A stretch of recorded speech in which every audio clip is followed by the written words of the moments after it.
What about the other Christmases? There weren't any others. That was my last Christmas, Alison. Just... Can I have some ice cream? Hey, nonsense. You've got to have a bit of Christmas bud, lad. Oh, you can have it with you, bud.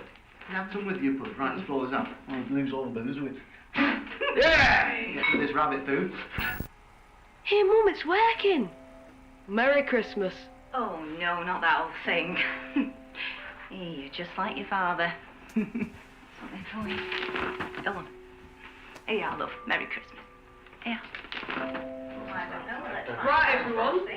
Have you all got your crown on? Yeah, hold on. There we go. Merry Christmas and goodwill to all men. Now, sit back, everyone. This pudding is highly flammable. And we don't want to spend Boxing Day accident emergency. Sensible lad there, Patrick. Yeah. Oh. Thank you, Alison.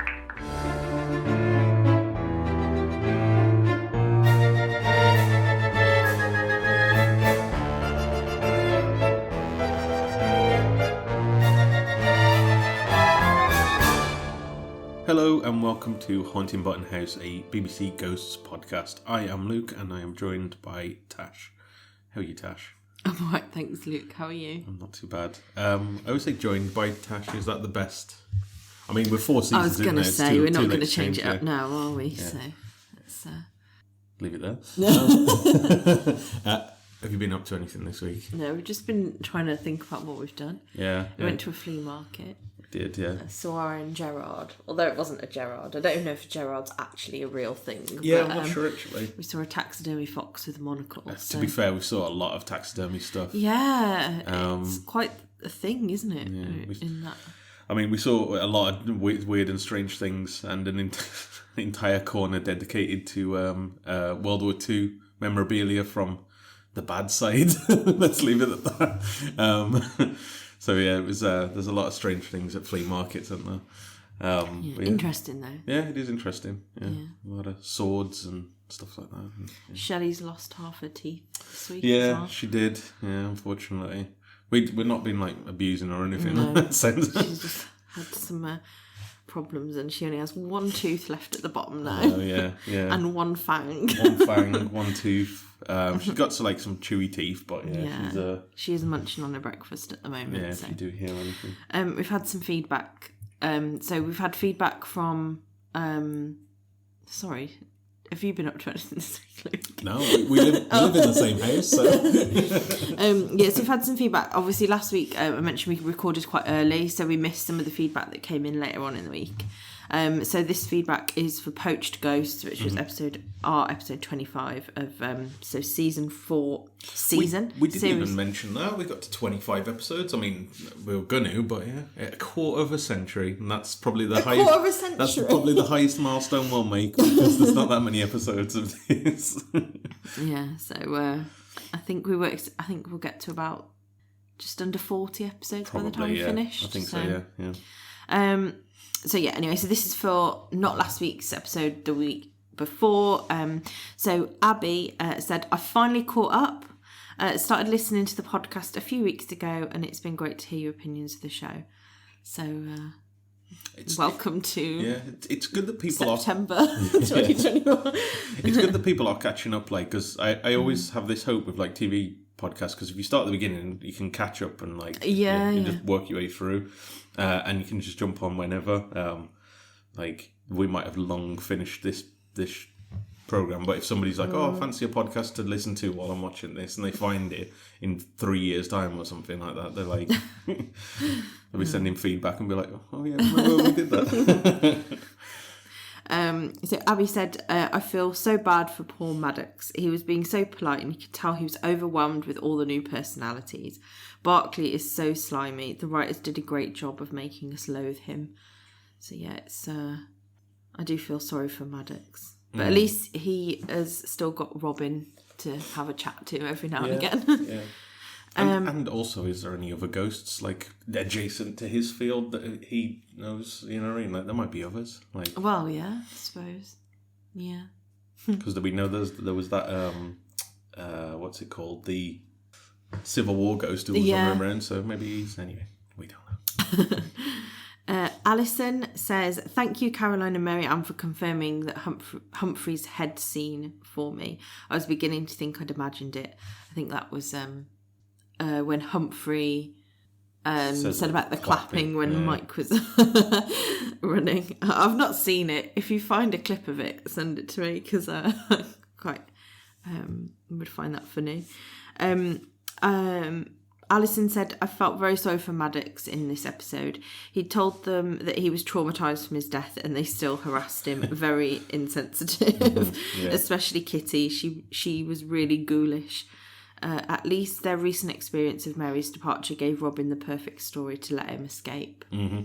Yeah, quick thinking and using their own sort of story. Sorry if you can hear Shelley in the background. So this is the feedback from the last episode, so episode 26. Caroline said, out of interest, I googled how to clean a taxidermy bear. The AI overview suggested regular dusting, an annual wiping with a damp cloth with washing up liquid in water, and then blotting dry with a kitchen towel, and the use of a hairdryer to fluff up the fur afterwards. I'm not sure I trust AI though, as it also gives instructions on how to clean the horns and antlers, and I'm pretty sure bears don't generally present with either of these. Another good solid episode, and I love the payoff from the lightning strikes in the first episode of the next series. Okay.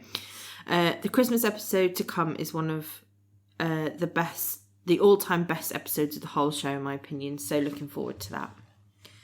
So we've got that to come today. Spoilers. I agree. Mary Ann said, I think the term you were searching for is weather vane.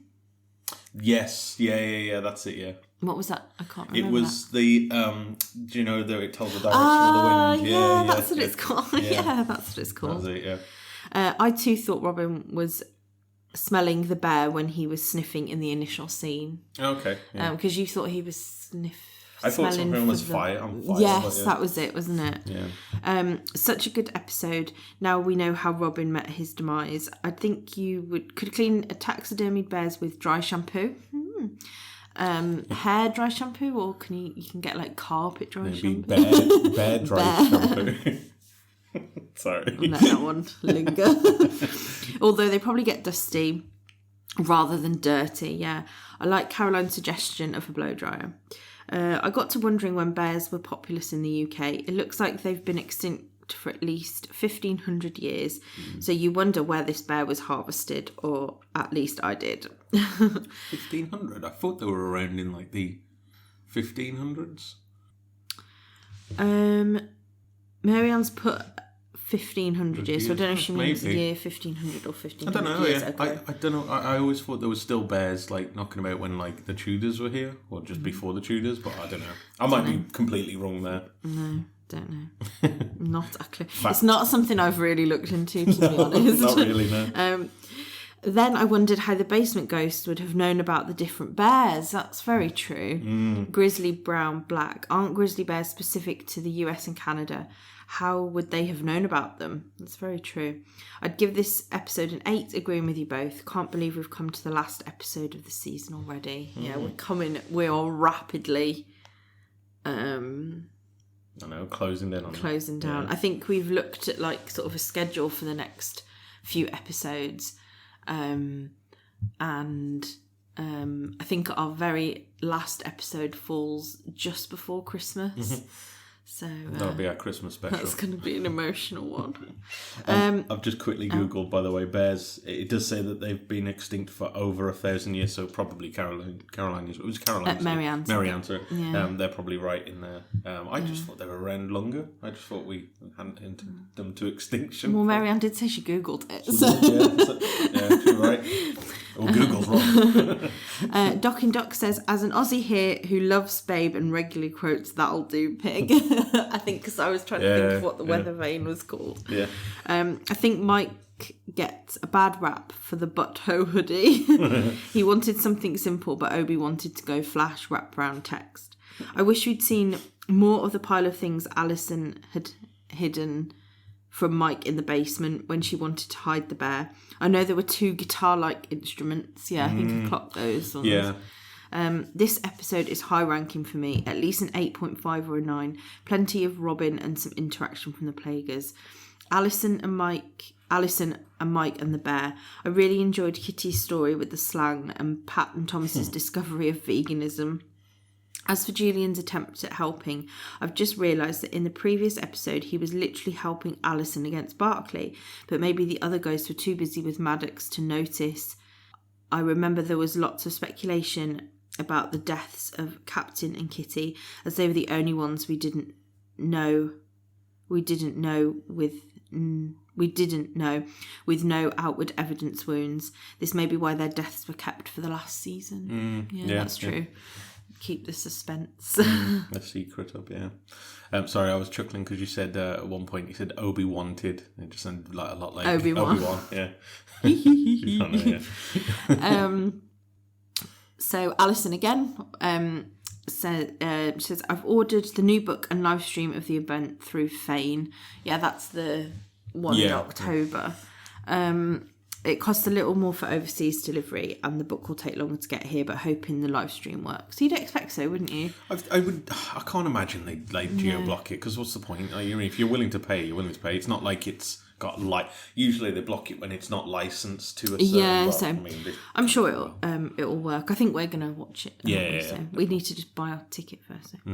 I found the link on one of the Facebook groups. I found all the red herrings in this episode about the cause and location. I loved all the red herrings in this episode about the cause and location of the fire, and it worked well as an end of season episode, the closure of that theme.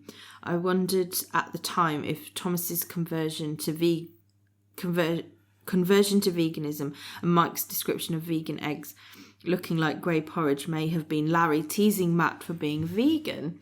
Much like the teasing about Ben's knees, all meant with love, of course. So yeah, I think someone else mentioned that vegan. A vegan, yeah. Oh, okay, it's interesting. And then Abby said, this episode is probably one of my least favourites of the season, but this season is my favourite of the 5, I think. So it's still a really great episode. I love the red herrings, particularly poor sweet Humphrey's portrait head being cut off again. Also, I always recommend the bloopers of any show, really. I like the ghost bloop. I think the ghost bloopers are great in particular because of several of the actors are the writers and you see a bit of the process. So, yeah.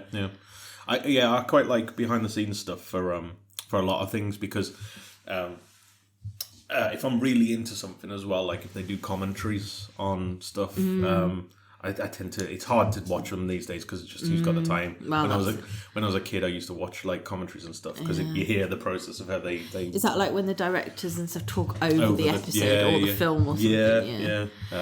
And then Nick says, I believe Matthew Bainton, who plays Thomas, is vegan in real life. So when he talks about the eggs, it always makes me laugh. And that aquafaba. Is that the aquafaba thing Mike makes? It does look repulsive. It does look terrible. Season 4 is definitely the best one so far, but I can't believe it's all coming to an end and only one more season to go. That's true. We do know some vegan people, and they there are certain things that they even say they're not good alternatives, so you just don't have them. There are some good, like. Cheese is apparently not great, is it? Vegan cheese. Yeah, but then there's one particular one. I think it's like Cathedral City do like a vegan cheese that's really good. Yeah. So. It's getting better. It is getting better. Definitely. Yeah. So yeah, you don't have to stick with your aquafaba. Yeah. Find all sorts. So that's all the feedback that I've got. Hopefully I've not missed anything. But we'll mention it again maybe at the end of the episode. But obviously, normally our Christmas episode is where we ask for season feedback, although people have mentioned like about this season being their favourite or series being their favourite. So because we're completely Rubbish. We forgot to ask for series feedback. So what we're going to do is we're going to have this Christmas episode. We've got a story at the end as normal. And then our next episode next week, we're going to have like a brief look at the comic relief special, which isn't an episode, but it's still like fun to watch. Hopefully, comic relief's just weird like that. Yeah. Hopefully, our overseas listeners have been able to watch it. It's on YouTube, but I don't know if it's on YouTube in different countries. I think somebody's put it up on YouTube, just like ripped it. Yeah. But if you don't know about the comic relief special, it's got Kylie Minogue in it. That's how you'll know that it's that. Maybe we can find a way of sending it to you. I don't know if that's even possible, so that you can watch it if you haven't. And then hopefully then we'll put a post out, and then at the end of that episode we'll have a look through of your series feedback if you can send us some, because otherwise we won't have anything to say. So yeah, should we get on with this week's episode?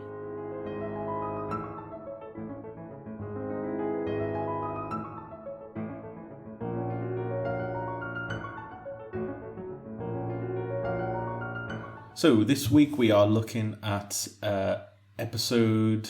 I've put 7 of series 4. It's not really numbered. Christmas special. It's the Christmas special, of series 4, titled "It's Behind You." It's directed by Simon Hind, written by Matthew Bainton and Jim Howick, and the original air date was the 25th of December, 2022. We've made it. Yeah. Made it to Christmas Day. Yeah, I'm sure this is the first Christmas Day. Yeah, because their Christmas specials before were like on 23rd or like the lead up to Christmas, but not never on the day. Prime time Christmas Day. And I know next year's is as well, or like the next Christmas special is as well. So we've only just watched that, Luke. We know that. Well. So we start and we see a scout patrol being greeted by what we find out is then. Sorry. Oh, is that Siri? 1209. So we see a scout patrol being greeted by their skipper, which we find out is their new skipper, in front of some archery targets. So immediately we're sort of on edge. But he says that he's not going to teach them how to do it because that's very dangerous, and they need to have a professional teach them how to do it. And we see Pat watching on to the left of them, all agreeing with an arrow in his neck. Well, do you know what I was going to say? Actually, when I was watching this, I had to go back because I was like, I couldn't remember if this was a flashback or not. And when we saw Pat, I was like, oh, is it a flashback? And then I went back to have a look just to see if I could see the arrow in his neck because I missed it the first time. I was like, there's the arrow. Definitely not a flashback. I couldn't remember it, because it's been a while since I've watched this one, exactly when this was taking place. It's only when we see Alison in a second, like we know, it's in the present. I think that's kind of what I was getting at as well. Like I wasn't sure if it was like a flashback of Pat taking a... even though we know, I just had a memory lapse, I think. So Andy, their archery trainer, gives them a lesson on safety. As we see Alison watching on, we never actually find out what this new skipper's name is. It's just the new skipper, I guess. And she says that Pat would be happy that they're doing their scout retreats. I'm not sure what the term is for it, but they're doing them here again. And the new scoutmaster said, we were actually putting him a memorial page for him. And she said that Alison says that he would love that, and has to remember that this guy doesn't know that she. Well, he kind of suggests that, like. He's like, did you know, Pat? Yeah. And she's like, I feel like I know. Felt like I know. But as they're sort of mentioning this, they say that Pat's widow actually gave him old photo albums and even some old VHS tapes. And Alison jumps at the chance that she can digitise them for them and is eager to help. And this is where he mentions, did you know him? And she says she felt like she did. It's weird, I was just thinking about it, like, if she obviously doesn't tell Pat's family that she can see him, Yeah. but like, why not? The trouble is with that is you run the risk of them I think this is the main reason actually. I don't think there's two reasons. This is the main one. You run the risk of them not believing you and coming across as massively insensitive. But you know what I mean? Like if they didn't believe you, like. But like Pat could tell Alison, like something that there's no way she would know. True. To pass on. But would that be distressing as well if they told them that Pat is here and cannot leave?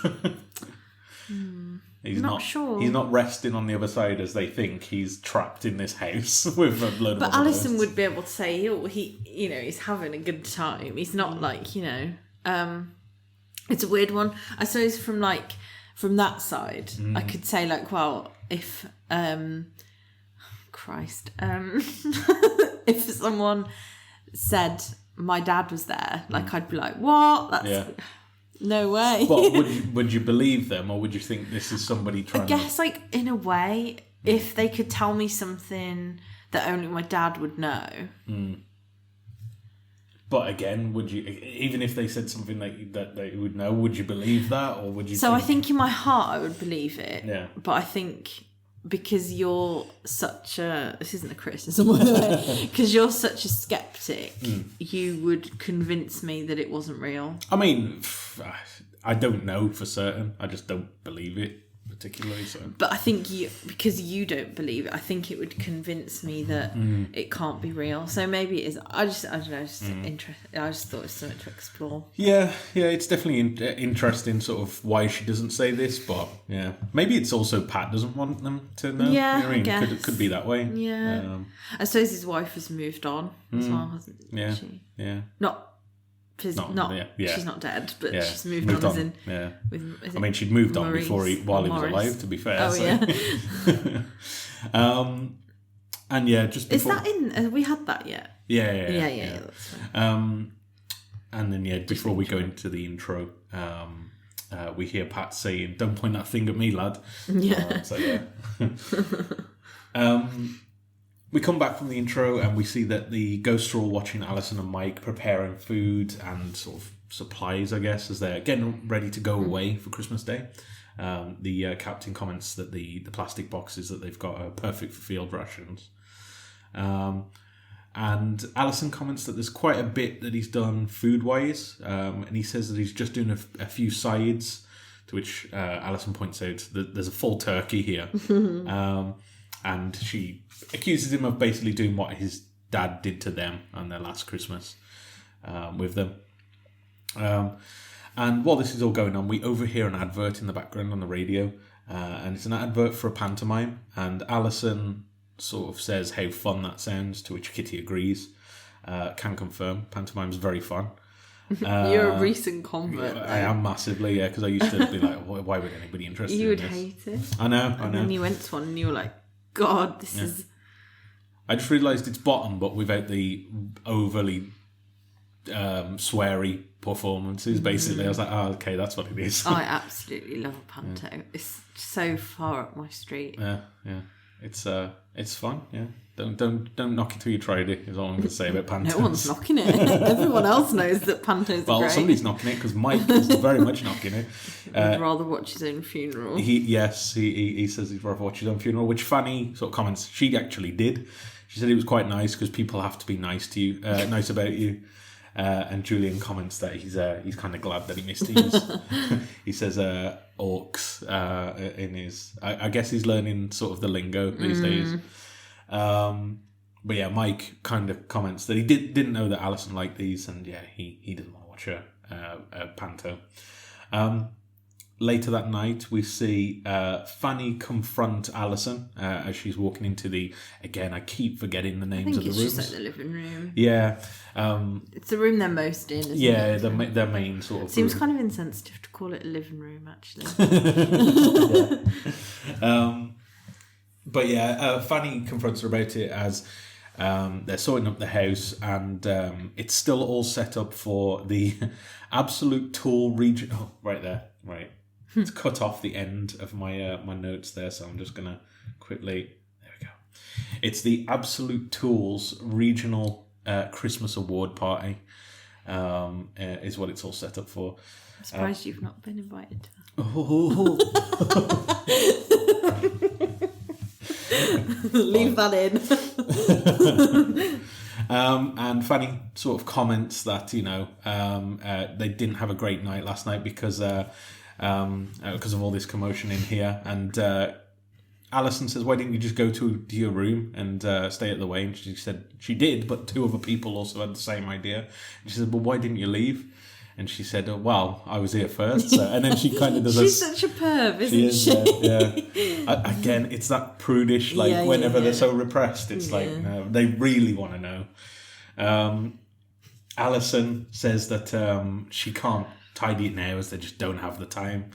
But she tells them that the gift room is all set up now. They're all a bit surprised by this because they don't really know what this gift room entails. But she goes on to tell them that the gift room, each of them basically have a gift for Christmas, as they're going to be away Christmas morning, so it gives them something to do in the morning. Thomas fawns over her, naturally. And we see Julian sneaking off, and she immediately assumes that he's going to sneak off to look at the presents. And he says, no, he was going to the loo. And very surprised, she says, you go to the toilet? And they say, yeah, we still get the urge. But they don't drink. This is what, I've got a lot of questions about this. So they say that they still go to the toilet, but it's basically just dust. Now, right, so they don't eat, so they can't produce anything, so it's some kind of just whatever. So they don't eat or drink, and they can't have that sensation. Sorry to be crude, and all you listeners out there, maybe TMI. Too much information. Fanny and Humphrey's body. Now they have some escapades earlier on. Oh yeah. It kind of explains a bit about that because they said they still get the urge to go to the toilet. I imagine they still get the urge to have relations, to put it politely. And I'm wondering, is it the same kind of thing, or I don't know. It just raises a lot of questions. I think it's best for those questions not to be asked. yeah. And we just accept it for what it is. Which is kind of what Alison does. Has to do. Yeah, she just goes, yeah, don't want to go into that. It's the drinking and going to the toilet. And they don't drink, so how can there be anything producing, there? How can their maybe that's what organs function? Do you know I suppose the organs function like their brains function. Yeah. Maybe when you hear about ghost things and they say there's ectoplasm, which is left after. Maybe it's like that. That's what it is. Yeah. It's just ghost poo. Yeah. Dear me. Yeah. A lot of questions from that simple exchange. So she asks Pat to watch Julian because he's mischievous and is definitely gonna sneak a peek, which we find out he definitely does. And they all realise as she sort of leaves them that they should get her a gift back in return, but they realise they can't. Obviously, they're ghosts. So they decide that they should perform a pantomime for her, as that's something that she'd be interested in. Thomas keeps saying that they could perform a sonnet, and everyone just ignores that. Pat says that he loves a pantomime. They have the stage and the lights all there from the awards show from yesterday. So prime sort of pantomime set up here for them. So they agree that this is what they're going to do. Alison and Mike go up to bed, and Alison is commenting that she's going to bring a game with them, which is I don't know the actual name of the game, but it's Heads Up, that one where you have the thing on your phone, you have to guess what it is, which comes into play later. Yeah, it's it's not charades. Yeah, I can never remember what it's actually called, but yeah, you have a name on your head and you have to guess who it is. And Mike says there's no point taking it. His family just won't play with it. They're just not those type of people. And they go to bed, cuddle up, and then immediately as they're in bed, Mike's alarm goes off and he says, he needs to tend to the turkey. And he again reiterates, he's just doing some sides, even though he's clearly cooking a full turkey dinner. The ghosts are all getting prepared for the pantomime, and they all assign their panto roles. So Pat says that he's going to be Buttons. Thomas is Prince Charming, which he says naturally. Humphrey is Dandini. Who's Dandini? I cannot remember the names of all the different pantomime roles. Did we see? What did we see last year? It was Jack and the Beanstalk, wasn't it? Yeah. Yeah, I don't know. I don't know the specific roles. Julian is Baron Hardup, which he says is going to be tough to do, even though he's definitely the classic Baron type of character. Lady Button is going to be the evil stepmother. Kitty's Cinderella. The captain is going to stage manage and sort of run everybody like a unit, basically. And they also say that they need an ugly sister, to which Pat doesn't want to cast somebody, but they all kind of look towards Robin. And he just ends up as the ugly sister. There's no dame. No, to me, every panto needs a dame. I don't know who you'd put as the dame in this situation, though. I feel like there's a song in there somewhere. Something about a dame. Maybe, yeah. I need to get more into the lore of pantomimes. You so do. And they also decide that they need a fairy godmother, and they decide that Fanny can just play buffaroles, basically. She says if she must. Which, not a good idea when we see their rehearsals later. The captain has a very structured plan of their rehearsals and exactly when they need to wake up, etc., etc. But in the middle of the night, Pat wakes up early and sees someone sneaking around. He sort of chases them down the stairs, and this kind of shadowy figure is moving. And lo and behold, we find out that it's Julian, and he's sneaking a peek at the gifts, as we'd all guessed he would. They look through. As they get in there, sort of their curiosity, especially Pat's, gets the better of him, and they kind of look through the presents. As Julian says, it is actually Christmas morning there, so they've not broken their promise. Which that doesn't count. Julian very much on a technicality. Working on a technicality, yeah. Kitty, we see all of the rest of their presents later on, but we do see a preview of some of them there. We see that Kitty has got a big teddy bear. Robin has a telescope. We do see all of them, but it's hard to tell out which one's for who. It's only the few that you know exactly. And then Julian is standing in front of his. He moves out of the way, and we see that there's a Samantha Fox catalogue, circa 1988. Calendar. Catalogue. Close. We almost say. Which was for Julian, which he's more than happy with. Pat says that they should come back in the morning and open them then. But Julian points out Pat's gift, and we find out that it's a projector, but it's a film on a projector. Pat thinks maybe it's a football game. Julian immediately thinks it's a Blue movie, or Bluey as he calls it.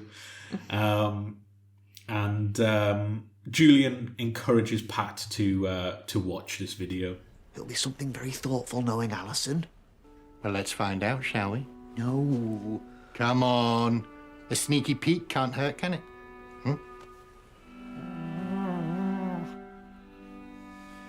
Be a Bluey, be a Bluey, be a Bluey! Hello, there he is, handsome. Merry Christmas. Oh, just the one. Wait a sec, let me just get this on camera. Oh, hello. Oh, hey, What's don't this? you point that thing at me. Hey, what have I got under the Christmas tree? Oh, you feel Yeah, I'm taking it back. I'm joking. There they are. My goodness. Oh, Hey, yeah. you've been a good boy this year. Look at all this. We'll have to remortgage. Yeah. Oh, Hey, what's that? I bet it's socks. Is it socks? Yes. That old gag. Yeah, who's this up here? Mr. Spielberg? Give us a wave. Merry Christmas. Merry Christmas. Oh, there's a... Hey, what are you doing with that, John? Put that down. Hey, Brian, he's after your blue run then, eh? Right, has everyone got their hats on? You got to put your hats on. Lovely. You're like a wise man. Right, Merry Christmas and goodwill to all men. Merry Christmas, Brian. Can you get down and play with the car? We've got charades next year. Forever to play with your car. Right, here we go. Sit back. This pudding is highly flammable, and we don't want to be spending Boxing Day in accident and emergency. Okay, here we go. Oh! Can you turn it off? What? Turn it off. Please. I don't want to watch anymore. All right, we're going to eat. I really liked Pat's sort of acting in this scene, and later on as well. I think Jim Herrick does a brilliant job of actually showing somebody who's, like, when he first sees that it's his ex-wife now, I suppose, and his son, he properly I don't looks... think Pat considers her his ex-wife. No, I mean, he was still his wife. Yeah. But yeah, like, he immediately, like, is... You can see it's, like, full-on shock, like, in his performance. Like, I thought it was really good. It's kind of almost what we feel as well, because I think when you go into that watching it for the first time, you kind of expect it's gonna be a happy video, because obviously we would never expect that Alison would show him something that would upset him. And I mean, she doesn't, but like, which we know later, but I think we feel that too, where we're like, oh no, like that's must be like gutting for him. So I think as well, like, one of the takeaways from this episode, and this episode's got a lot of interesting sort of things to, as Ghost always does, life lessons to take away, is that it's initially, on the first perspective, like on first viewing, it looks like his son and wife are taking the piss. I can't think of it. They're like, they're insulting him basically, and he doesn't see it any other way that they're just mocking him. But obviously later on, when we see the full video, we know we get a completely different perspective because we see what happens after he's gone. But yeah, like I think every kid can be guilty of doing that though. Like, it's not personal. It's a kid like who is and they're jokingly doing it. So definitely. It's not... I think it's his son doing it that like is what hurts him the most. But yeah, it's not personal to Pat. It's just, or not personal to his dad. It's just kids do that, don't they? I've definitely done that before. I think I do that now. So can't really. Exactly. I liked as well, I'll talk about it in this part, but I liked that we're essentially getting a flashback, but in a completely different format than we usually do. So usually when we get a flashback, we literally go back into that time. With this, because we can say, oh, they've videotaped it all, you can show the flashback, but from a completely different angle. I thought that was really interesting. Obviously, you can't do that from something in, like, I don't know, the 1700s, because they just won't have that ability. But with this, like, because of the time period, it works really well. So Julian turns it off, and he's very upset about that. I don't think Julian realises why he's upset. No, because he kind of wanders off and looks at his Samantha Fox magazine. It's a calendar. That night we see Alison basically... It was that night when because they're leaving. No, I think it's like very early in the morning. We see them leaving. Basically, it's quite dark, and they send off all the ghosts, and they say to enjoy all of their gifts. And I like Fanny at this part says that the gift shouldn't flatter the giver. Which is all right. Because she says, Pat, I particularly think you'll like yours. Yes, or want to talk to you about yours. And he kind of seems like he has to pretend like he doesn't know, but he's like, that's fine. And they also mention that they have a gift for her, and they say, she says, I think at this point she says, no, you haven't, and they go, oh yes, we have, and it's like to drop that hint. Obviously, she couldn't guess what they've got. But, I think it links back to like the name of the episode. It's behind you. Like, that's very all the panto kind of, isn't it? And the captain, before they leave, wants to know exactly when they'll be back, precisely, so they can get a time to start. They drive off, and all of the ghosts spring into action. They say that they'll do their presents later because they only have 13 hours to practice. It's not long to produce a pantomime. An entire pantomime in 13 hours is quite a feat, to be fair. Well, when I was in amateur dramatics Yeah. as a child, and I've been in many a panto actually. No. I've played many a character. Did you do it in 13 hours? No. Well, then, you ain't got nothing on the ghosts. When I say I played many a character, mainly a village person Or a rat. or a tree And or a rabbit. I've only seen one of these performances on video, and I feel like this was at the latter end of your acting tenure because you were not into Wooden is what I would describe. Never heard a rat described as wooden before. We see Thomas leading these vocal warm-ups to get them all ready. He says, 40 feral ferrets frolicking in France. Now, 40 feral fallen the first hurdle. It's because I haven't got it written down. Yeah, it is difficult. 40 feral ferrets frolicking in France. 40 feral ferrets frolicking in France. 40 feral ferrets frolicking in France. I can't do it any faster. It's a difficult one. I fall over my words at the best of times. So do I. I don't know why I'm doing this. Robin comments that it's really helped me make speak good. So it's done its job. And then we see kind of a montage of them practicing. We see Fanny as the evil stepmother. She does her line, and they all comment on how brilliant she is as the evil stepmother, which bit of a not a compliment, I would say. Julian tries, and we find that he's not very good at remembering his lines at all. He immediately forgets them as soon as he is told them. Robin boos him, which I thought was funny. We see that Robin likes to improvise his lines because naturally, he starts saying that the prince is going to touch their bombs, which I feel like out of all of the characters here, Robin would probably be the best dame, which is usually the ugly sister in it, like in this thing. So I feel like Robin would be bang on for this. The ugly sister's not a dame. Are they not? No, I would have it's thought more as like Widow Twanky or something like. Okay, I was the mum of Buttons or something like that. Okay, is that more of like the villainy role, like I suppose in Cinderella? Again, I don't know.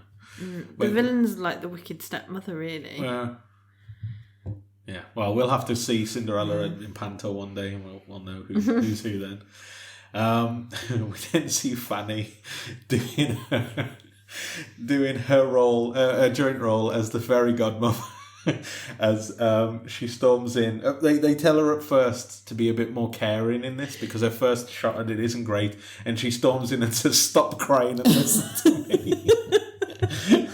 They realise they may have made a mistake making her the fairy godmother. And Kitty is Cinderella, very professional, and takes it very seriously. At one point, they say, it all depends on the lead role of Cinderella, and she just says, "I won't let you down," like very solemnly. I think it's because she's so desperate to please Alison. Yes, yeah. And she doesn't want. I don't think it's even a case of like her looking silly or like not. Do you know what I mean? Like she's not embarrassed or like worried about looking silly or doing something wrong in that sense. It's more she just doesn't want to let the team and mainly Alison down, I think, isn't it? Yeah, to try and... Well, yeah, she's very... eager to please. Eager to please, yeah, it's probably the best word to say. And then sort of at the end of this montage, we see that Pat... they're kind of... I can't remember what triggers it now, but they're kind of messing around a bit and they're arguing. And Pat tells them all off and basically repeats... a line of what he said earlier, which is if a job's worth doing, it's worth doing well. But as this happens, all the ghosts parrot the ending and kind of do his actions. They sort of mock him, don't they? They copy his actions. It sort of triggers him. Yeah, this immediately upsets him, and he starts saying that they all just see him as one big joke, and he decides that's it, I've had enough, I'm quitting. Storms off as they're all a bit surprised, as Robin says, "Who put his knickers in a Twix?" I'm definitely going to add that to my list. Yes. I've got a list of sayings that people have just said incorrectly. Yeah. So, Twix. That should have been your the final line of the podcast should be you reading somebody's thing, what they get wrong, one of these quotes. Why? Just a little send-off of your, I don't know. It's an idea. It's like when people say, like, you've got to shoulder on instead of soldier on. What's the one that people always get wrong? What's it? One that I wrote down was, instead of chest of drawers, people say chest of drawers. Yeah. I don't know my phone is. There's one that I see people say all the time, and it's Oh, go on. What was your? Go on. No, the one, because I used to say it wrong. Instead of intents and purposes, say intensive purposes. Yes, that's exactly what I was going to say. Yeah. Intents and purposes. Yeah. All intents and purposes. Intensive purposes. It's don't spoil my thunder. that was a good one. If anybody has any of these, please send them to me, because I've got a list of about 30. There was one that really made me laugh. This has knocked me for sick. This one was good. Repercussions. You need to face the repercussions. The repercussions. Yeah. As in, like, the Grim Reaper. The Grim Reaper's cushion. Yeah, he's got a sofa, basically. You've really eaten the biscuit this time. Happens a lot. I know. Please, if anyone has any, please send them to me, because I'll add them to my list. We see Alison and Mike heading to his parents, but they're immediately held up by an accident on the motorway, complete gridlock. Mike comments that there's never traffic on Christmas. And then when Alison says there's been an accident... Now, this is a reference. I don't think you know it. It's a Sixth Sense reference. There's a bit... Famously not seen Sixth Sense. So basically... In short, the kid can see ghosts, and he tells... Spoilers. That's not the spoiler. Oh, I know what the spoiler is. So there's a bit where he's saying there's been an accident ahead, and they're like, how do you know? And it's because the woman who's been in the accident is dead and is standing next to him, and he can see that, obviously. But this is where Mike is like, oh, you can see the ghost, like, there, and he acts all like, he's like, starts waving, like, and saying, are you okay, and stuff like that, and Alison laughs and says, no, it's because there's a sign saying accident ahead. The ghosts continue on without Pat, and Thomas now is picked up the role of director, and it's evident he's never seen a pantomime before, because he's taken this very seriously, and this is a drama production, not a pantomime. That's a good point, actually. I wonder when pantomimes became a thing. I guess the 1800s usually is that. I'd argue, like jesters and stuff. Because there's that Italian type of drama. Do you remember that episode of Inside Number 9 where it was like everybody had masks and stuff? It's called like Comedy Did Something. I think that's where like pantomime comes from. So pantomime is a British theatrical tradition originated in the 16th century in Italy. Oh, okay. Yeah. Even though it says a British tradition, but originated in Italy. Is it based off of, what's it called? So a type of street theatre. Okay. Style of theatre was popular with both commoners and royalty, and featured stock characters, improvisation, comedy and audience participation. So so 16th century, but then late 1600s. I think that's that thing that, I literally only know that from Inside Number 9, because they have an episode based off of that, and you can see like some of the characters' similarities and stuff like that. No, it says 1806 was when Mother Goose was, or Mother Egg. Okay. Sorry, Golden Egg, not Mother Egg. Yeah. Okay, so it's from the 1600s, but I'd imagine the popular like version is like from the 1800s maybe. But Thomas being Thomas, he probably saw it as beneath him. You know, that kind of drama.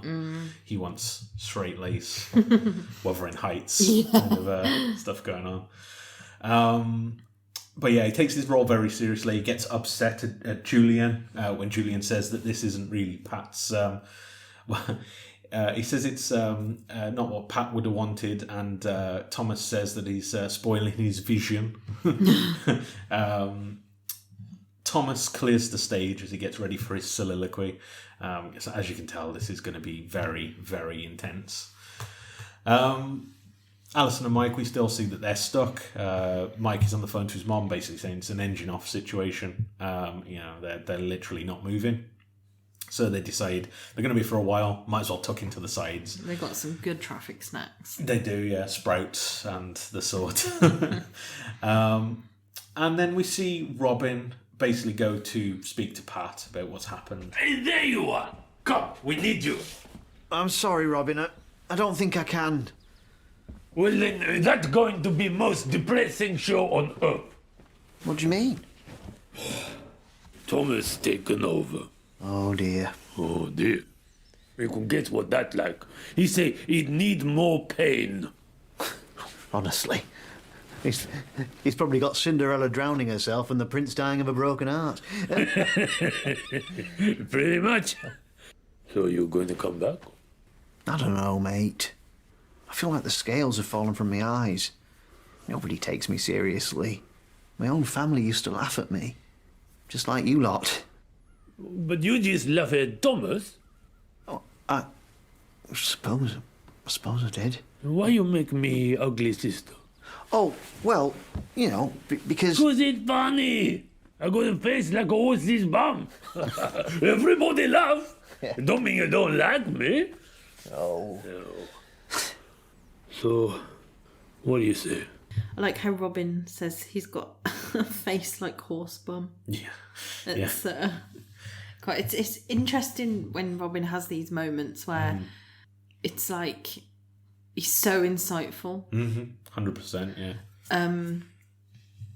It's just like you just see him as like a caveman basically, but he's just so thoughtful as well. Like he went to go and speak to Pat, knew that he was obviously upset about something, and kind of is able to give advice. Like he obviously wins Pat round in the end, really, doesn't he? So it's kind of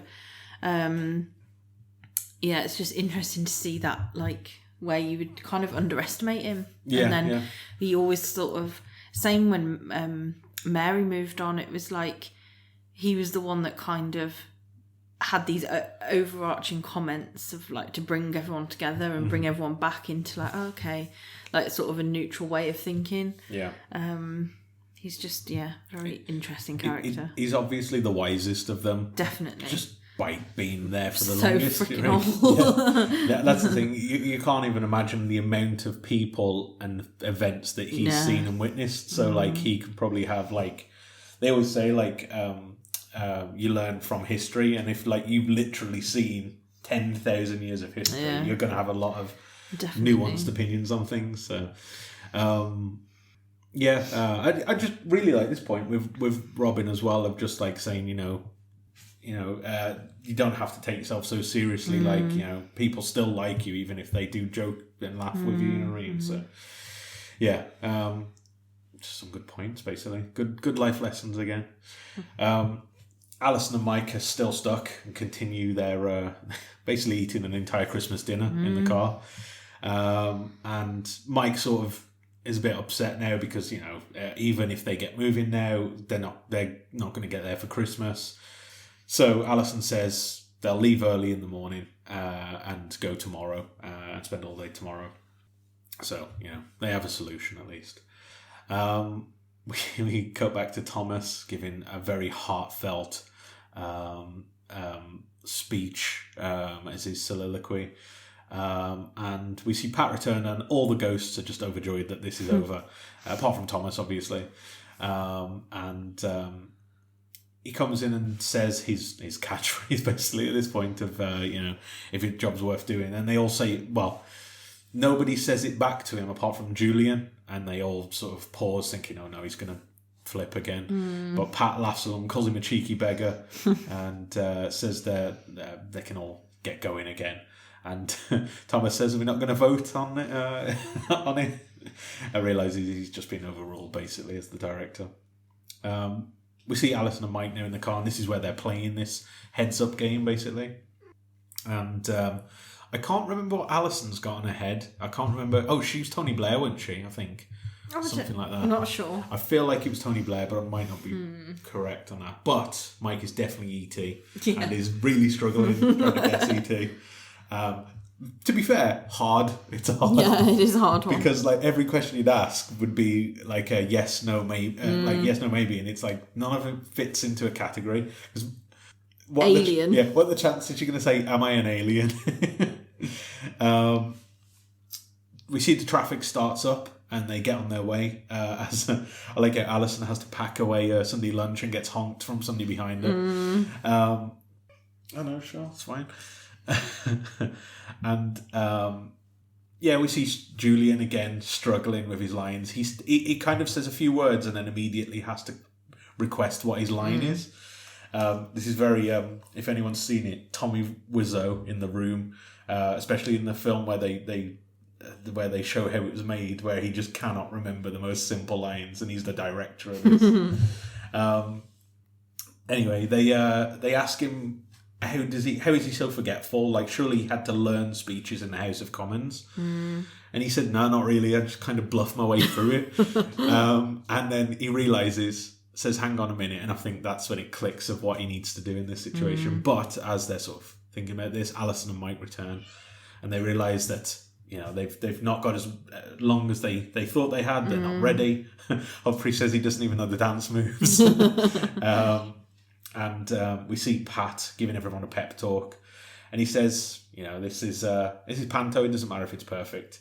And then this is where Kitty starts. Well, we can see that she's getting the jitters. Panic starts to set in, really, doesn't it? They kind of put it all on her because they say, you know, as long as we've got a great performance from our lead lady, we'll be fine. And then she realises, oh no, the pressure's on me, basically. That's me. Mike says it's nice that they had some alone time. It was just the two of them, and goes on to explain how much he likes that because, you know, the ghosts are around and his parents and other people. Doesn't realise that the captain is sat right there, basically talking over him, and Alison says that she didn't hear any of that. Basically, they 2 seconds. The captain announces that Cinderella is about to start upstairs, and Alison kind of explains to Mike that don't worry, they're going to be performing a panto, and Mike kind of says, "Oh, I don't really like pantomime, so I'm not gonna go." And she says, "Well, it'll be a pantomime you won't see or hear," and he quickly changes his mind and goes, "Oh, okay, I'll get the drinks." And he says before that, as he's walking away, he says he needs to let his mom know that they're back, so he's going to phone home, and then immediately goes, "Oh, I'm E.T." This absolutely popped me up. I thought this was one of the best jokes in the entire programme. I don't know why the timing of it was perfect. Alison was Tom Jones. Alison was Tom Jones? Yeah. Tom Jones. Well, I was right with a T. Yeah. Not Tony Blair. It's taken me that long. Do you know what? I think Tony Blair's on. Do you know on Peep Show where they're playing it with the cigarette papers? I think he's Tony Blair in that one, or one of them is anyway. Anyway, so they all set up for the show. Julian turns on the lights, but they comment that it's not really a packed house. They say it's quite quiet and it won't have the right atmosphere of a pantomime. So they realise they need some more people who can see them. So naturally they invite the ghosts, the plague ghosts. I love when they're walking in. They're like, "Is anyone we know in it?" Who would they know? I guess technically they know Thomas. They quite like, though they like Thomas. Yeah, they did like it, used to, and then he ruined it. I do think that the plague ghosts tend to get quite a lot of good lines in it, especially later on during the pantomime. There's one bit where they where the one's saying, "Oh, it's just always toil and work," and then one of them just says, "Oh, the story of my life." But anyway, as they sort of again prepared, we see Kitty now is suffering from stage fright. Now then, what's all this about? Alison has seen Mel B in Panto. I can't live up to that. I'm not an actress, I'm just a girl. Once upon a time, Kitty, Mel B was just a girl before she became a Spice Girl. And when you take to that stage, You won't be just a girl. You'll be Cinderella. And Alison is going to love you. Now, stand up. And shine like a star. I think we should recast the fairy godmother. I think the captain is the perfect fairy godmother, isn't he? Yeah, yeah. He's but yeah, it's so funny when Kitty says that Alison has seen Mel B in Panto. I can't live up to that. Exactly. I can't even imagine. Which is Mel B Scary Spice? Yeah. I can't. Yeah, I always forget which one's which. I can't imagine she'd be great. No offense to Melanie. What's her last name? Don't know. Oh, okay, Melanie B. But yeah, I don't think her surname begins with B anymore. I think it was probably. Yeah, she's married now. I did like the line as well that Mel B was just a girl before she became a Spice Girl. Aren't we all? Yeah, that's true. Yeah. Which Spice? Someone would you needs to put that on a mug. Why don't you do it? You make your own. Sell it. Would anyone buy my mug? What Spice Girl would you be? Oh, tough question. Because I always thought, you've got to be, because of Spice, like Ginger Spice. It feels like the Spice Girls. It was like, Ginger Spice, that's a spice, and then they went, baby. they ran out. Sporty. Yeah, right. Well, definitely not sporty. Yeah. You can make your own. You don't have to be one. I don't think I'm scared. Oh, okay. Make your own spice. Yeah. Ooh, that's putting me on the spot. Yeah. That is quite a lot, to be fair, to drop on. Well, out of the Spice Girls, I think I relate most to probably... I'm not Ginger, but maybe Ginger Spice. Okay. Or Posh Spice. I just haven't got her physique. Posh Spice, yeah. Okay. Did you drive around in a Bentley? That was... No, what was it now then? Rolls Royce. Rolls Royce, that was it, yeah. No, but my dad did work for Rolls Royce, so... Oh, yeah. For a bit. True. I think that's different. Yeah, very much so.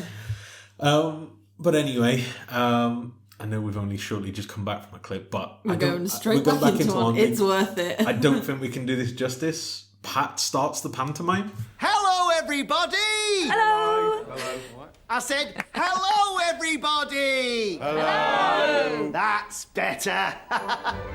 My name's Buttons, and I work here in Hard Up House. I've been scrubbing and washing and cleaning and toiling, but there always seems to be more to do. Yeah, no, that's the story of my life. Well, she's a lazy so-and-so, isn't she? No! Boo! Oh, yes, she is. Oh, no, she isn't. Oh, yes, she is. Oh, no, she isn't. Oh, yes, she is. She's not. They're horrible to her. I hate those ugly sisters. Hello, dear wife. What is it, husband? Have you finally found a couple of rich suitors for Robinella and Humphreyetta? Well,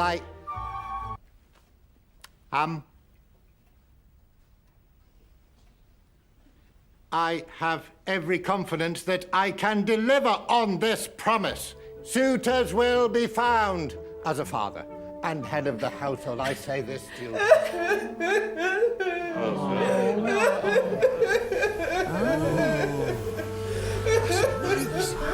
Now, dry your eyes, Cinderella. Who are you? I am your fairy godmother. And a touch of magic fairy dust. Swing. There. You shall go to the ball. She's gonna go. She's gonna go. She's gonna go. Yeah. Bong, bong, bong. I must leave. What, so soon? Yes, I'm sorry. Farewell. But your name? I didn't get your name!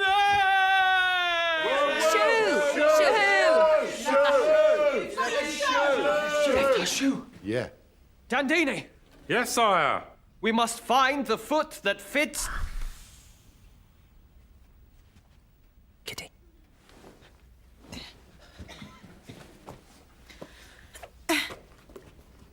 that fits this shoe. For that is the foot of my future bride. That's really nice. Yeah, it totally fits. Oh no! That doesn't fit your foot! You joking? Jog on, hairy bum.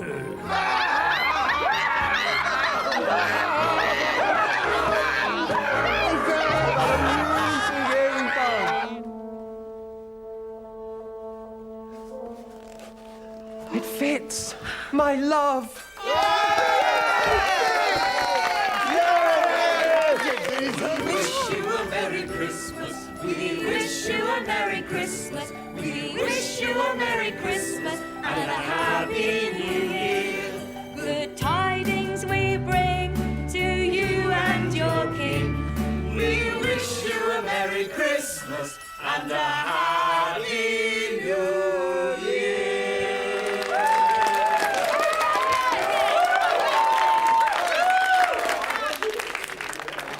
That was amazing. Well done. There's just no words, is there really? Well, yeah, it's stunned into silence. It's an interesting performance. Pretty Yeah. good. A long quote, but I think you can't sum that up.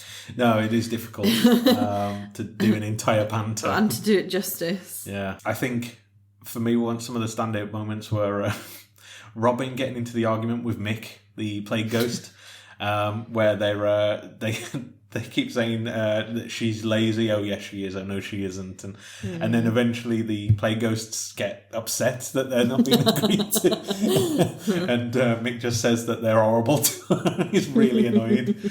I liked Julian as well, as we see his sort of politician sort of spiel coming in as he realises when he forgets his line to just basically say that he's going to agree and do all these things, and that's just his typical Julian stuff. I like how they say jog on, hairy bum. Yes, yeah. I think is it the plague ghosts that say that? Yeah, I think so. And they just absolutely in fits of laughter, which makes Alison uncomfortable at some point. Like that they're laughing so much at this, but if it pops your audience, you know what I mean? Like it worked, didn't it? So I like the bit as well where Thomas is trying to do his Prince Charming speech with the shoe, but obviously when it's removed from Kitty, it goes back to her, as we've seen previously, and it keeps interrupting his flow, so he has to keep getting the shoe back and continue where he went from. Just a lot of good moments in this, as you've definitely just heard, but. And they finish up on singing "Wish You Merry Christmas" at the end. Alison says that it was amazing, which have to agree. Mike also says that this was probably the best panto he's ever seen, to which the captain starts saying, "Oh, that's very nice of you, Michael," and he goes, "Hang on," to realises. Alison asks Kitty if she's ever acted before, because she was so professional in it. And she says no, but she's going to give her Dick Whittington next year. So she's already planning this as a yearly thing. And after this, she asks them what they all thought of their presents. And they realise that they haven't actually gone to see their presents yet. So we then see them in the present room. One thing to watch for in this, if you sort of didn't see it the first time, Julian pretending like he's not seen the the calendar before. He just he points it and goes, "Oh!" It's like quite clearly like he's been through all this, so it's not new to him anymore. We see Robin commenting on how big the moon is, or the mooner. As he's looking through the telescope, he says it's close enough to touch. Goes to touch it and then realizes he can't touch it. We also find out what everybody else's presents were that we've not seen. So we see the captain has got Risk, and he comments that it only takes 9 hours to play. I've never played Very this. true. It takes ages. Everyone just gets bored after a bit. It's fun, but there's a certain point where somebody is clearly going to win. It's kind of like Monopoly, do you know what I mean? When somebody's got the ball rolling, it's like, I don't know what to do here. Fanny had been adopted a tiger called Apollo, who's going to write to her every month. so impressive. Yeah, we see that Kitty had this teddy, which she's going to practice her acting on. And we see Thomas has a Smiths CD and is listening to it and crying. Now, last week I made a joke that Thomas would really like the Smiths. I completely forgot about this joke. I promise I had forgotten, and I wasn't foreshadowing it. I genuinely had forgotten. Did you say that in the podcast? Yes. Yeah. Did you? Yeah. Because they say about meat being murder, and I was like, oh, he would love the Smiths. Oh my god, yeah. I forgot about you saying that. I completely forgot. Yeah, so did I. I mean, it's such a minor bit of the show. Like maybe it would lodged in there subconsciously. So deep. Yeah. We see Alison talking to Pat. And she says, "Oh, I'll start your film for you, Pat." And she realizes it's not at the beginning, and it's actually halfway through. And this is where Pat confesses that they snuck a peek, him and Julian did, and he's seen it. And he says this is not really how he remembers it this Christmas. And Alison says, "Well, what about the other Christmases?" And he doesn't understand. He says, "Well, that was my last Christmas. There were no others." And she smiles and presses play as she knows what else is to come. And this is where we see, basically, at the end of that video we'd seen, we see his son is now filming using his camera. He's kind of dressed like him as well. He's like has similar kind of clothes. Yeah. And we see Carol again, and she says that he's just like his father. And we see Pat starting to get upset now, as obviously this is a Christmas he didn't witness, he wasn't there for. And we see them having their their Christmas dinner. Same thing. Same. Just a glorified Sunday dinner. They're doing the pudding, and we see that his son is giving the exact same speech that his dad did, and all of them's kind of mockingly sort of mimicking it. But obviously, this is this is where he realizes they're doing it in honor of him. It's like remembering him. Like it's a joke. It's like they're not laughing at him; they're laughing with him. As this is, which is a key difference, I think. In a lot of the times, you have to sort of realize. And then this is where Pat gets really upset and thanks Alison for what he's done. Mike comes in, and I think this is where it's. I don't know if they say this is what. I don't know if Mike had digitized it or something like that, and he asks. Yeah, it sounds. I feel like that's implied, isn't it, that Mike did it? And he asks if he's watching it now, and he says he hopes that he likes it. And they're all sort of happy at the end of this. And we end off basically with the captain asking if anyone would like a game of Risk, obviously being 9 hours long. They kind of don't want to. They suggest charades. And then somebody suggests Twist It before. I think Pat gets upset at somebody suggesting Twist It. I don't know if he's into it or not, but and that's where we end the episode. What did you think? It's emotional. Yeah. Very emotional. Just a great episode. I just think the Christmas episodes especially, I just think they do it so well. It's just that mixture. It's I think a lot of TV shows claim to do it, but few do it well. And that's where you could literally be tearing up to then laughing. Or laughing. Like we were laughing at the panto and then we were tearing up watching Pat's home video and sort of the realisation that his family like were honouring him rather than taking the mick out of him. And this was 5 years later as well. It's just done so well. Like it just couldn't be better. I think that's it. And this is definitely a 10, without a doubt. And I think you can only give 10s if you just can't improve it. Like there's nothing that I would say, oh, it would have been better if they'd have done this. Like even just the small detail of including the plague ghosts in the to watch the panto, it just brings everyone together, and that's ultimately like what Christmas is about. And that's sort of a theme of all of the Christmas episodes. But yeah, just a great episode. I don't. It's hard to kind of like find other words to repeat that. Of like, it's a great episode, but it really is. And maybe I don't know. I mean, maybe when we get to the end of series 5 and do all of that, we'll have time to like discuss our favourite episode of like the entire series, but it's got to be up there. So yeah, what do you think? Pretty much hit everything I said. In my opinion, this is the perfect episode of Ghosts. Yeah. It literally has.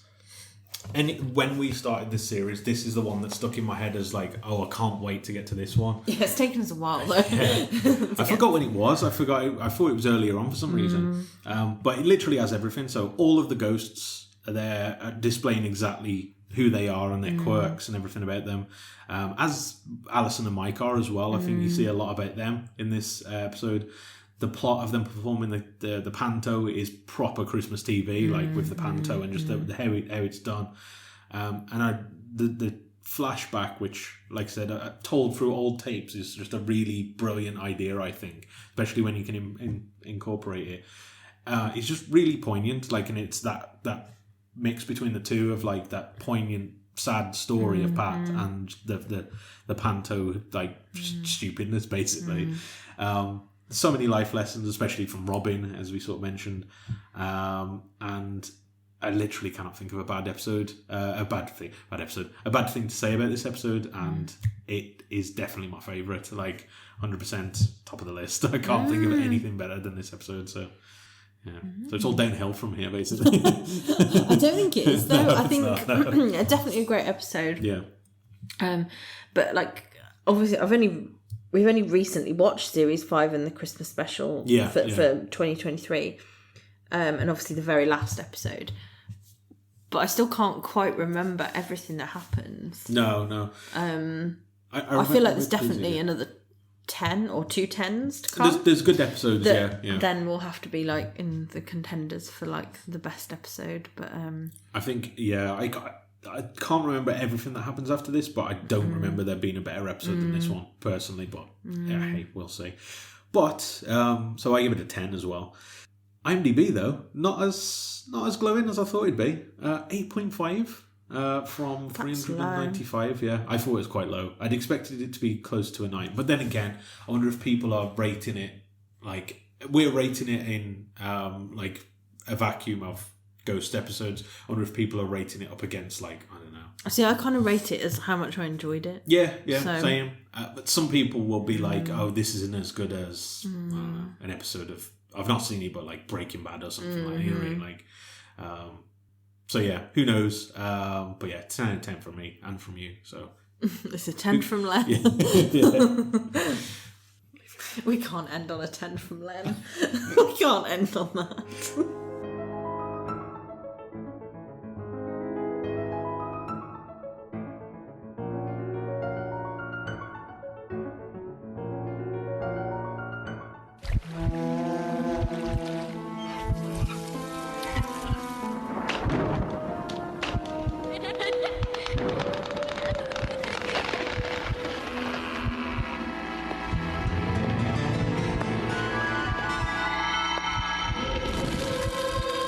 Ghost Stories with Luke and Tash.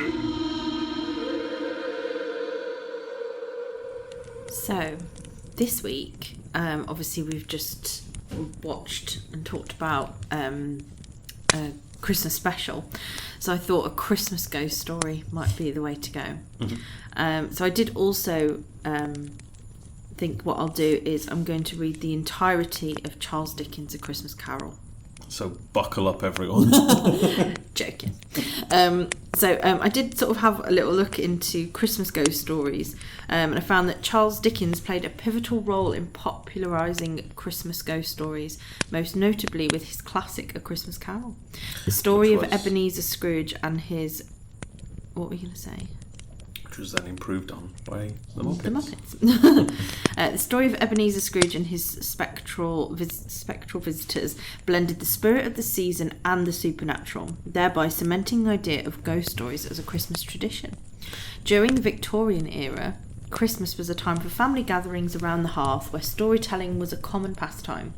Ghost stories, with their elements of danger and the supernatural, were a natural fit for these gatherings, offering a thrilling contrast to the warmth and safety of the home. So, The BBC do a Christmas ghost story as well. They've done it for like since the 70s. They like do like a little Every year. film. Yeah, but well, I think they had a few years off, but then it got revived. And like the guy who does Sherlock, what's his name? The League of Gentlemen. Gatiss. That's it. Yeah. Can't remember his first name. Mark Gatiss. Yeah, I think he writes them now. Oh, okay. The Makes last one had what's his name in from Kit Harington.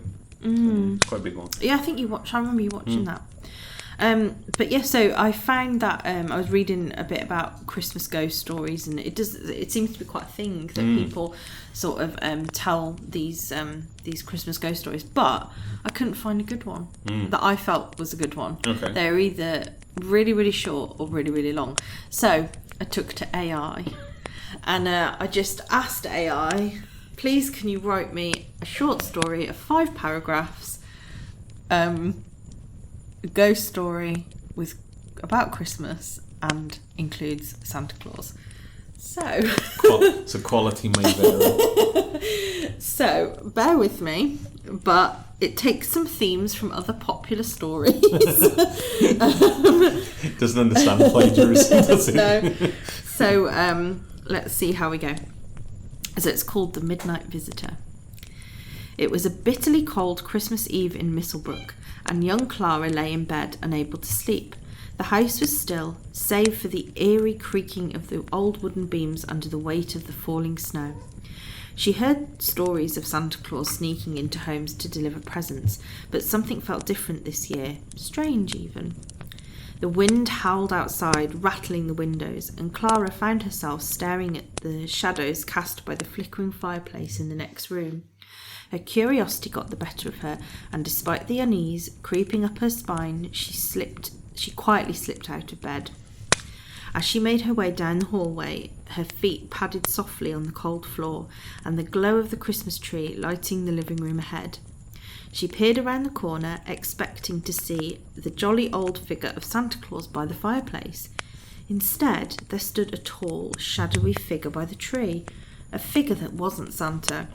It was draped in a dark, tattered cloak, and it seemed to shimmer in and out of the dim light, as if it wasn't quite part of this world. Clara's heart raced, and she stepped back instinctively, but something stopped her from running. The figure turned slowly, revealing Santa Claus beside it, although his unusual jolly expression was replaced by a more solemn look. "Oh, Clara," said Santa, his voice deep but soft. "You weren't supposed to see this." The shadowy figure beside him drifted closer, and Clara saw that he had no face, only a dark, swirling void beneath its hood. "This," Santa continued, "is the ghost of Christmas yet to come." The air around Clara grew colder as the ghost loomed over her, though she felt no threat, just a deep, eerie sadness. It shows the future, but only to those brave enough to look. Clara's throat tightened. "Why is it here?" she whispered, her voice trembling. The ghost extended its skeletal hand, pointing towards the Christmas tree.